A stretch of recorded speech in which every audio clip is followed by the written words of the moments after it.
Hello guys, आपका स्वागत है हमारे जेके स्टडी स्टफ में। आज की वीडियो में हम बात करने आ रहे हैं ड्यू कॉलेज के ऐसे स्टूडेंट जो सोल, रेगुलर या फिर एनसीवेफ से बिलोंग करते हैं और साथ ही साथ वो अभी फर्स्ट सेमेस्टर में है और उनके पास जो कोर्स है वो है बीए पॉलिटिकल साइंस ऑनर्स और इसके अंदर एक सब्जेक्ट जिसको आप बुक भी कह सकते हो वो है colonialism and nationalism in India. मतलब भारत में राष्ट्रवाद और उपनिवेशवाद के बारे में हम इस पूरी बुक में जानेंगे। तो इससे पहले मैं ऑलरेडी यूनिट फर्स्ट की जितने भी पार्ट है फर्स्ट और सेकंड वो कंप्लीट करा चुका हूँ। मतलब यूनिट फर्स्ट हमारी कंप्लीट हो चुकी है और उसके बाद अपने जो मोस्ट इम्पोर्टेंट क्वेश्चंस है जो एग्ज़ाम में आ सकते हैं उसके ऊपर भी मैं ऑलरेडी वीडियो बना चुका हूँ। अगर आपने वीडियो नहीं देखी है तो ऊपर आपको आई बटन दे रखा है, तो उस पर क्लिक करके आप वीडियो की प्लेलिस्ट को ओपन करके वीडियो को देख सकते हैं। सो गाइस, इस वीडियो में आपको बताऊँगा कि जो आपने मोस्ट इम्पोर्टेंट क्वेश्चन जो मैंने आपको इससे पिछली वीडियो में बताए थे या प्रोवाइड की थी, जो वीडियो के थ्रू मैंने बताया था कि मोस्ट इंपॉर्टेंट क्वेश्चन कौन कौन से जो आपके एग्जाम में आ सकते हैं, तो उसमें से एक रिपीटेड क्वेश्चन है जो कई बार आ चुका है और इस बार भी आने की उसकी पॉसिबिलिटी है 90% से अबव। ठीक है, 90% से ऊपर उसकी क्या है पॉसिबिलिटी है कि वो एग्ज़ाम में आ सकता है। तो वो है आपका क्वेश्चन 1857 के विद्रोह से रिलेटेड है। मतलब 1857 के अंदर जो विद्रोह हुआ था उसके बारे में हम इस वीडियो में जानेंगे और ये आपका एक मोस्ट इम्पॉर्टेंट क्वेश्चन है जिसका आंसर मैं आपको इस वीडियो के थ्रू बताऊंगा। वैसे आपको इस वीडियो के थ्रू 1857 के विद्रोह के बारे में जो भी नॉलेज है वो मिल जाएगी। ठीक है, कैसे शुरू हुआ था, इसके कारण क्या थे, मतलब क्यों शुरू किया गया था, और दूसरी बात इसमें कौन कौन से राज्य शामिल है और इसके परिणाम क्या निकले। ठीक है, तो इन सब के बारे में हम जानेंगे इस वीडियो में। और अगर आपके एग्जाम में 1857 के विद्रोह का कोई सा भी क्वेश्चन आता है तो आपको आंसर यही लिख के आना है जो मैं आपको इस वीडियो में बताऊंगा। तो गाइस, सबसे पहले हम इंट्रोडक्शन देखेंगे। तो देखो, 1857 का भारतीय विद्रोह, पहली बात तो ये भारत में हुआ था। 1857 का विद्रोह तो भारतीय विद्रोह है। 1857 का भारतीय विद्रोह 10 मई 1857 को उत्तर प्रदेश मतलब यूपी के मेरठ में ब्रिटिश ईस्ट इंडिया कंपनी की सेना के सिपाहियों के विद्रोह के रूप में शुरू हुआ था। मतलब ब्रिटेन की जो ईस्ट इंडिया कंपनी जो भारत में आ चुकी थी, ठीक है, और यूपी के मेरठ में जो ब्रिटिश ईस्ट इंडिया कंपनी है, ठीक है, उसकी सेना के सिपाहियों के जो विद्रोह के रूप में ये जो था शुरू हुआ था विद्रोह, ये भारत के अंतर्गत। ठीक है, क्योंकि यूपी के अंदर मेरठ जो है वहाँ से शुरू हुआ था, ये मेरठ की छावनी में। ये राष्ट्रव्यापी रूप से अन्य विद्रोह और नागरिक विद्रोह में फूट पड़ा। ठीक है, मतलब पूरे देश भर में ये फैल चुका था ये बाद में, क्योंकि धीरे धीरे क्या, पहले इसका आकार बहुत छोटा था लेकिन धीरे धीरे क्या हुआ, इसका आकार विस्तृत होता गया तो पूरा भारत ही इसमें शामिल हो गया था। ज़्यादातर इसमें उत्तर भारत के जो राज्य है वो शामिल हुए थे। ठीक है, ये उत्तर भारत के जितने भी क्षेत्र हैं वो इलाके वो शामिल हुए थे। फिर धीरे धीरे ये मध्य में भी फैला, फिर पूरे भारत में फैलता चला गया, लेकिन ये मुख्य रूप से उत्तरी और मध्य भारत तक ही सीमित था। जैसा कि मैंने आपको ये बताया, उत्तर जो भारत का जो नॉर्थ साइड है और मिड साइड है वहाँ पर क्या होता है वहीं तक ही सीमित था। इसकी प्रमुख लड़ाइयाँ उत्तर प्रदेश, बिहार, मध्य प्रदेश और दिल्ली क्षेत्रों के शहरों में लड़ी गई। ठीक है, जो 1857 का विद्रोह था वो जो मैंने एरिया भी पढ़े वहाँ तक क्या हुआ देश फैला हुआ था। और दूसरी बात, इन राज्यों में जो कि मैंने बताया आपको कि मध्य प्रदेश हो गया, दिल्ली हो गया, या फिर साथ ही साथ उत्तर प्रदेश, बिहार, यहाँ तक क्या हुई थी, इस शहरों में लड़ी गई थी लड़ाइयाँ। यह विद्रोह लगभग सफल हो गया था और इससे अंग्रेज इतना भयभीत हो गए थे, मतलब डर गए थे कि उन्होंने ईस्ट इंडिया कंपनी के शासन को समाप्त करने और लंदन से प्रत्यक्ष शासन प्रारंभ करने का फैसला किया।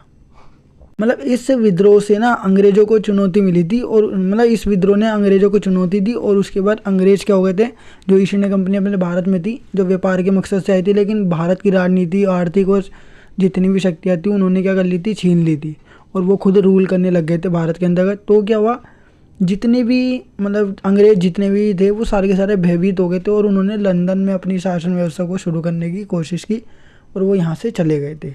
ठीक है, इस विद्रोह के कारण 1857 के विद्रोह को बगावत, सिपाही विद्रोह या फिर सैन्य बगावत, भारत का प्रथम स्वतंत्रता संग्राम, क्योंकि पहली बार इसमें कोशिश की गई थी आज़ादी के लिए, महान विद्रोह और या फिर भारतीय विद्रोह के रूप में संदर्भित या फिर इन नामों से इन्हें जाना जाता है, लेकिन सामान्यतः इसे 1857 के विद्रोह के रूप में ही याद किया जाता है। ज़्यादातर हम इसका अगर नाम देखें तो 1857 के विद्रोह के नाम से ही पुकारा जाता है इसे।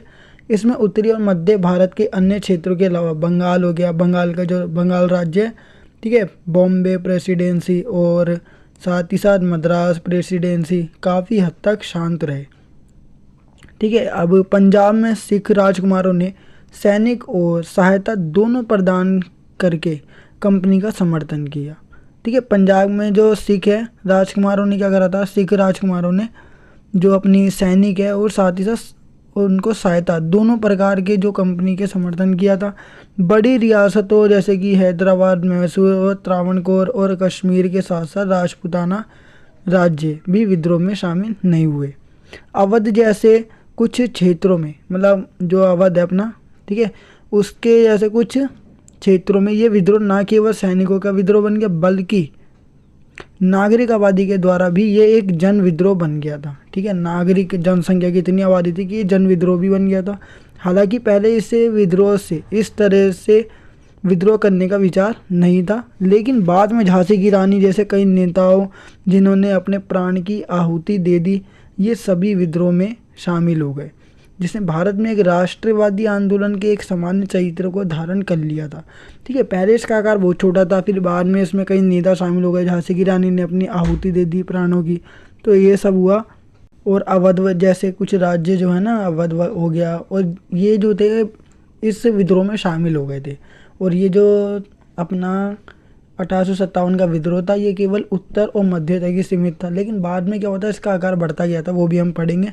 इसके बाद बोला गया है जो अपना विद्रोह है ना, विद्रोह ने 1858 में, मतलब उसके एक साल बाद, ठीक है, 1858 में, मतलब 1858 में ईस्ट इंडिया कंपनी को भंग कर दिया और अंग्रेजों को भारत में सेना और प्रशासनिक व्यवस्था को दोबारा से गठन करने के लिए मजबूर किया। इसके बाद भारत प्रत्येक रूप से अंदर और लंदन से ब्रिटिश क्राउन द्वारा शासित किया गया था। 1858 में कुछ ऐसा हुआ कि विद्रोह ने ना मजबूर कर दिया अंग्रेजों को कि वो भारत में दोबारा से क्या करे, प्रशासन चलाए और जो भी गतिविधियाँ हो वो भारत के अंतर्गत चलाई जाए। तो लंदन से ना डायरेक्ट तौर पर क्या चलाया जा रहा था, भारत के अंतर्गत शासन चलाया गया था और भारत का ही शासन चलाया जा रहा था, लेकिन नाम किसका होना था, ईस्ट इंडिया कंपनी का, इंग्लैंड का राज हो रहा था एक तरीके से। देखो इसमें बोला गया 1857 के विद्रोह के तत्कालीन कारण, मतलब उस समय के जो इमिडिएटली वाले जो कॉजेस है वो हमें बताने हैं। ठीक है, एक कारण है और दूसरा ये है तत्कालिक कारण। ठीक है, उस समय के तुरंत वाले जो कारण थे वो क्या रहे, देखो 1857 के विद्रोह का तत्कालिक कारण था जब एनफील्ड राइफल पेश की गई थी, इससे सैनिकों में गुस्सा आ गया था। मतलब सैनिक क्या हो गए थे, बहुत ज़्यादा ही असंतोष हो गए थे, मतलब उनमें गुस्सा छा गया था। ठीक है, इससे पहले सैनिकों को अपनी राइफल के साथ गन पाउडर और गोलियां लेकर चलना पड़ता था, जैसे कि एक अफवाह थी कि जो भी कारतूस है वो सूअर और गाय की चर्बी से सना हुआ था। मतलब जो भी कारतूस होते हैं ना वो सूअर और गाय की चर्बी से बनाए जाते हैं, इसका ये वाली अफवाह भी फैली थी, जिससे सैनिकों को बहुत ज़्यादा असंतोष आ गया था, सैनिकों में मतलब गुस्सा आ गया था। तो एक कारण ये भी था 1857 के विद्रोह का जो तत्कालीन कारण बना था, क्योंकि मुसलमानों में सूअर जो है वो वर्जित है। ठीक है, और दूसरी बार हिंदू धर्म में गाय जो होती है वो पवित्र मानी जाती है। तो सैनिकों ने कारतूस का प्रयोग करने से इनकार कर दिया और उनमें गुस्सा भी आ गया था। देखो इसके बाद बोला गया एक उच्च जाति, मतलब जो जाति है वो मतलब ऊपरी जाति के जो सिपाही है और एक निम्न जाति के मजदूर के बीच तकरार की खबर के माध्यम से कंपनी के अधिकारियों को मतलब अफवाहों का क्या हो गया था, पता चला। ऐसी अफवाहें भी थी कि अंग्रेज़ों ने भारतीय लोगों के धर्म को नष्ट करने की कोशिश की जा रही है। मतलब अंग्रेज़ क्या कर रहे हैं, भारत के लोगों के जो भी धर्म है उनको नष्ट करने की कोशिश कर रहे हैं और सैनिकों को उनकी धार्मिक मान्यताओं को तोड़ने के लिए मजबूर किया जा रहा है, क्योंकि जो 1857 के विद्रोह के कारण और कई थे, जैसे कि सामाजिक, धार्मिक, राजनीतिक, आर्थिक, जिन्होंने 1857 के विद्रोह में योगदान दिया था। ठीक है, मतलब इसके अलावा और भी कारण थे, ये तो अफवाह के बेस पर था जो मैंने आपको बताया। तत्कालीन कारण जो थे ना, जैसे कि एक बार मैं दोबारा से हाईलाइट कर देता हूँ, आपको बताया था मेन पॉइंट इसके। तो 1857 में क्या हुआ था कि एक वो चला था कि कारतूस में ना क्या होता है, कारतूस जो है वो बनाए जा रहे हैं सूअर और गाय की चर्बी से बनाए जाते हैं। ठीक है, तो इससे क्या हुआ, सैनिकों में गुस्सा भी आ गया था और जो एनफील्ड राइफल होती है, ठीक है, वो पेश की गई थी, जिससे ना सैनिकों में गुस्सा आया था। और दूसरा कारण क्या था, देखो अब ना जो गाय और सूअर की जो चर्बी है उसका यूज़ किया जा रहा था कारतूस बनाने के लिए, तो हिंदू धर्म में जो है गाय पवित्र मानी जाती है, और दूसरी बात अगर सूअर की बात करें तो मुसलमानों में वो वर्जित है। तो इसलिए ना, और देखो इसलिए भी क्या बना था, ये 1857 के विद्रोह का कारण बना। अब देखो एक और अफवाह ये फैली थी, मतलब अफवाह क्या हो सकता है कि अंग्रेज होते हो हिंदू और जो भी मुसलमान है या फिर जितने भी धार्मिक व्यवस्था अपने भारत के अंतर्गत थी, ठीक है, यह धर्म की व्यवस्था कह सकते हो, धर्म से संबंधित जो भी लोगों के बीच में क्या कर रहे थे, फूट डालो की नीति कर रहे थे, एक तरीके से भड़का रहे थे एक दूसरे को, और हमारा जो हिंदू धर्म है मुस्लिम धर्म है उसको नष्ट करने की कोशिश कर रहे थे। अब देखो इसमें बताया कि 1857 के विद्रोह के कारण, वो भी जो हमने पढ़े थे वो भी विद्रोह के कारण थे, बस इसमें क्या करेंगे हम पॉइंट वाइज पढ़ेंगे। जैसे कि आर्थिक कारण हो गए, ठीक है, सामाजिक, राजनीतिक और प्रशासनिक, जो समाज राजनीति के अंदर आया था प्रशासनिक ही होता है वो, ठीक है, धार्मिक हो गए वाले कारण हम पढ़ेंगे, तो इसमें पॉइंट वाइज देखेंगे। तो देखो समाज के सभी वर्ग जैसे कि शासकों से लेकर किसान और व्यापारियों तक, ठीक है, ब्रिटिश ईस्ट इंडिया कंपनी के द्वारा प्रस्तुत विस्तारवादी, मतलब अपने देश को हम क्या कर देंगे, बढ़ा देंगे, और साथ ही साथ साम्राज्यवादी नीतियों से प्रतिकूल रूप से प्रभावित थे। जितने भी वर्ग थे, शासक थे, किसान थे, व्यापारी थे, उन सब पर ना इसका उल्टा प्रभाव पड़ा था, मतलब खराब बेकार असर पड़ रहा था, एक तरीके से बुरा असर पड़ रहा था। 1857 के विद्रोह के कारण क्या हुआ था कि किसी विशेष नीति या घटना तक ही सीमित नहीं थी। मतलब जो 1857 की जो विद्रोह के कारण बने थे वो केवल यही नहीं थे कि उन्होंने नीतियाँ बनाई और लोगों पे बुरा प्रभाव पड़ रहा था, बल्कि इसमें राजनीतिक, आर्थिक, प्रशासनिक और सामाजिक धार्मिक पहलुओं से विभिन्न कारक शामिल थे। मतलब इतने सारे कारक शामिल थे और उसको हम नीचे देखेंगे अलग अलग, ठीक है। और इन कारणों पर संक्षेप जो है, मतलब व्याख्या जो है वो नीचे की गई है, उसको विस्तार से बताया गया है। तो देखते हैं पहला कारण क्या था। पहला देखो आर्थिक कारण।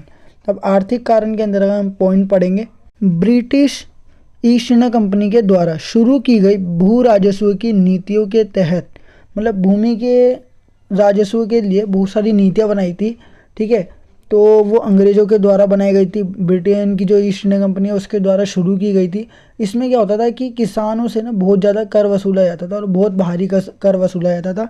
देखो राजा जो था वो क्या करता था, वो जमींदारों की नियुक्ति करता था, और जमींदार क्या करते थे, किसानों से कर वसूलते थे, और जमींदार जो थे ना किसानों से कुछ ज़्यादा कर भी वसूलते थे। और दूसरी बात क्या है, वो क्यों वसूलते थे, जमींदार, देखो राजा ने जमींदारों की नियुक्ति की थी ताकि वो किसानों के पास जाए, एक तरीके से बिचौलिए का काम करते थे, ठीक है।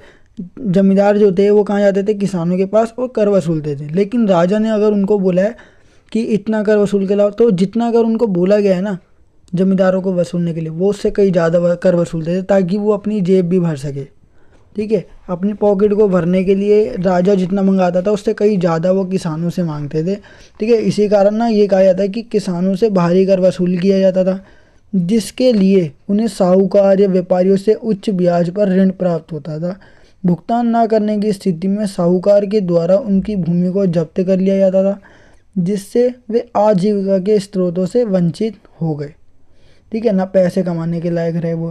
क्योंकि भारत जो है, क्योंकि कई भारतीय राज्यों को अंग्रेज़ों ने अपने कब्ज़े में ले लिया था, ठीक है। बहुत सारे जो राज्य थे ना भारत के वो अंग्रेज़ों के कब्ज़े में आ चुके थे, पूरा भारत ही आ गया था धीरे धीरे।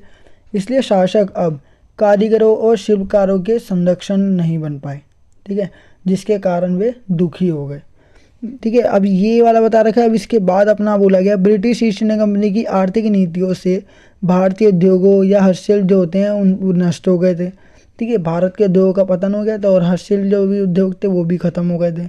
बाकी जो भी उद्योग थे उनका किसका विकास हो रहा था, ब्रिटेन के या इंग्लैंड के जितने उद्योग थे विकसित देशों के, उनका विकास हो रहा था। हमारे उद्योगों का तो पतन हो चुका था, क्योंकि अब किसका राज है, ईस्ट इंडिया कंपनी का या ब्रिटेन का राज चल रहा है। भारतीय वस्तुओं पर उच्च शुल्क मतलब ज़्यादा टैक्स लगाकर उन्होंने कपास और रेशमों के निर्यात को, मतलब बेचने को क्या कर दिया, कम कर दिया, जो 19वीं शताब्दी के 20 तक पूरी तरह समाप्त हो गया। देखो दूसरा पॉइंट बोला गया है प्रशासनिक कारण। ब्रिटिश ईस्ट इंडिया कंपनी का प्रशासन असक्षम, ये अक्षम लिखा हुआ है, असक्षम होगा, ठीक है, ना चलाने लायक था और होने के साथ साथ अपर्याप्त भी था। जितना भी वो कर रहे थे वो बहुत कम था, ठीक है, ज़रूरत से तो कम था, जितनी ज़रूरत होनी चाहिए उससे तो कम है। भारतीयों के रोजगार के संबंध में सर थॉमस मुनरो के द्वारा पेश की गई सिफारिशों के बावजूद उस मोर्चे पर अंग्रेजों के द्वारा कोई कदम नहीं उठाया गया। ठीक है, भारतीयों के रोजगार के संबंध में सर थॉमस जो मुनरो थे उनसे सिफारिश की गई, लेकिन अंग्रेजों के द्वारा कोई भी कदम जो भारतीयों के रोजगार के लिए होना चाहिए था वो नहीं उठाया गया था। कंपनियों के जो कंपनी थी ना उसके प्रशासन में बड़े पैमाने पर क्या हुई थी, भ्रष्टाचार फैला था। अब इसके बाद देखो कौन सा कारण पूछा गया, तीसरा कारण है राजनीतिक कारण। उसमें हमने प्रशासन से रिलेटेड जाना, अब देखो राजनीति से रिलेटेड क्या है। 1840 के दशक के अंत में लॉर्ड डलहौजी ने डॉक्ट्रिन ऑफ लैप्स को लागू किया। ठीक है, डॉक्ट्रिन ऑफ लैप्स नीति के तहत शासकों के दत्तक बच्चों को, ठीक है, जो शासकों के दत्तक पुत्र हैं उनको कानूनी उत्तराधिकारी के रूप में स्वीकार करने से मना कर दिया गया था और उनके उत्तराधिकारी का अधिकार उनके द्वारा तय किया गया था। इसने नाना साहब जैसे शासकों को जगाया और रानी लक्ष्मीबाई अंग्रेज़ों की अन्यायपूर्ण नीतियों के खिलाफ थी। ठीक है, उन्होंने सहायक गठबंधन और प्रभावी नियंत्रक जैसे आक्रामक नीतियों की शुरुआत की और धीरे धीरे उन्होंने राजा के अलावा जो राजा के आंतरिक मामले में हस्तक्षेप करना शुरू कर दिया। तो ये राजनीतिक कारण है, इसमें पॉलिटिक्स के बारे में बताना है हमारे को थोड़ी। फिर इसके बाद देखो फोर्थ है सामाजिक धार्मिक कारण, समाज से रिलेटेड और धर्म से रिलेटेड बताएंगे। अंग्रेजों के द्वारा लाए गए सामाजिक धार्मिक सुधारों जैसे कि सती प्रथा का उन्मूलन कर दिया गया, विधवा पुनर्विवाह का समर्थन आदि को समाज के एक बड़े वर्ग के द्वारा स्वीकार नहीं किया गया था। धार्मिक निःशक्तता अधिनियम लाकर उन्होंने हिंदू रीति रिवाजों को बदलने की कोशिश की। ठीक है, अब इसके बाद देखो आगे बताया गया कि इसके अलावा जो भी अपने मूर्ति पूजा है उसकी निंदा की गई। ठीक है, उसकी बुराई की गई, हिंदू देवी देवताओं का उपास किया गया और अंधविश्वासों और प्रथाओं के खिलाफ थे। ठीक है, ये सब किया गया था अंग्रेजों के द्वारा। अब आगे बताया गया कि पांचवा है सैन्य कारण, ये सबसे लास्ट वाला कारण है। ठीक है, इसके बाद अपने जो ये है विद्रोह वाला ख़त्म हो जाएगा। तो भारतीय सिपाहियों को किसी भी जाति या संप्रदाय के चिन्ह को धारण करने से प्रतिबंध कर दिया गया था। ठीक है, और नाराज़गी थी जब कैनिंग सरकार ने सामान्य सेवा सूची अधिनियम पारित किया, जिसमें कहा गया था कि बंगाल सेना के भविष्य के रंगरूटों को ब्रिटिश सरकार के द्वारा मांग के अनुसार कहीं भी सेवा करने के लिए तैयार रहना चाहिए। ठीक है, अंग्रेजों के द्वारा पेश की गई एनफील्ड राइफल के कारतूसों पर बीफ और सूअर की चर्बी लगी हुई थी। इसने हिंदू और मुसलमान के जो दोनों की धार्मिक भावनाओं को प्रभावित किया। इसे 1857 के विद्रोह का तत्कालीन कारण बताया गया। तो गाइस ये था अपना 1857 के विद्रोह से रिलेटेड एक इम्पोर्टेंट क्वेश्चन का आंसर। आई होप गाइस आपको ये वीडियो जरूर पसंद होगी। अगर आपको ये वीडियो पसंद है तो वीडियो को लाइक शेयर कमेंट करना बिल्कुल ना भूलिए और साथ ही साथ अगर आप हमारे चैनल पर नए हो तो चैनल को सब्सक्राइब एंड बेल नोटिफिकेशन पे क्लिक करके आप हमारे आने वाली हर वीडियो की नोटिफिकेशन को तुरंत पा सकते हैं। सो गाइस मिलते हैं अपने नेक्स्ट वीडियो के साथ। So thanks for watching this video.